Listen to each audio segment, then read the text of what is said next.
Assail by Ian C. Esslemont. Read by John Banks. Prologue. North Territory of a New Land of the Jaghut Wars.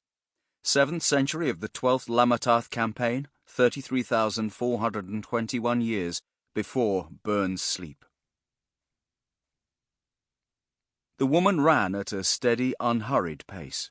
Her breath came as long, level inhalations through the mouth and out through her wide nostrils. Sweat darkened the front and back of her buckskin shirt. Her moccasins padded silently over stones and pockets of exposed sandy soil. That she was running up a wide rocky mountain slope, and had been for most of the day, attested to iron strength and endurance. She dodged round slim poles of young pine, white spruce and birch.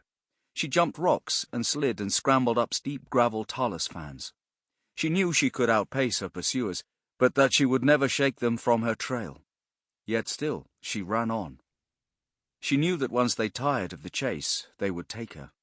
She judged it ironic that the same desperate urge to continued existence that drove her also lay behind their relentless pursuit, though they had relinquished their claim to it long ago.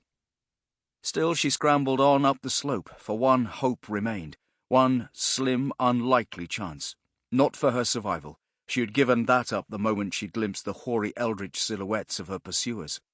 The one slim chance lay for vengeance. Knife-edged broken rock cut her fingers as she scrabbled for handholds. It flayed her moccasins. The surrounding steep slopes of tumbled stone and talus heaps were just now emerging from winter. Ice clung to shadowed hollows and behind the taller boulders.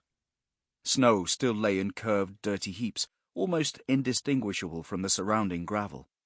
She took vigor from the chill bite of the high mountain air, knowing it perfectly natural rather than any invoked glacial freeze. Taking cover in a stand of pine, she paused to risk a glance behind.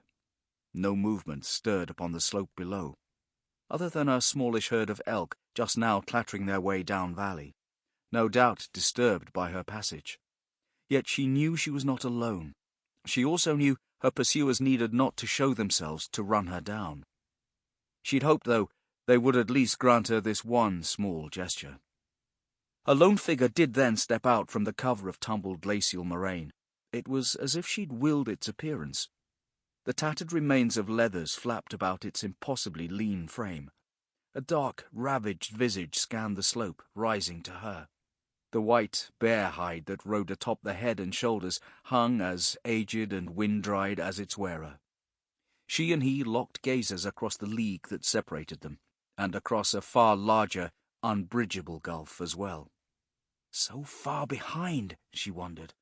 Then she understood, and in that instant threw herself flat. Something shattered against the rocks next to her. Flint shards thinner than any blade sliced her buckskins and flensed the skin beneath. She jumped to her feet and returned to scrambling up the slope. She reached a ridge that was a mere shoulder of the far taller slope, a jagged peak that reared far above. Here she paused a second time, exhausted, her lungs working, drawing in the icy air. Then she screamed as a spear lanced through her thigh, pinning her to the bare, stony surface. She fell back against the rock and took hold of the polished dark haft to draw it. A skeletal hand knocked hers aside.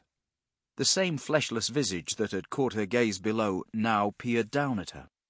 Empty, dark sockets regarded her beneath the rotting brow of a white tundra bear.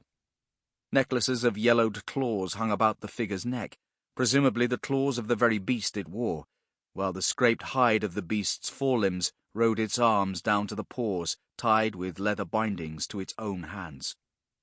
Ribs darkened with age peeked through the mummified flesh of its torso. Rags of leather buckskin lay beneath the hide, all belted and tied off by numerous leather thongs.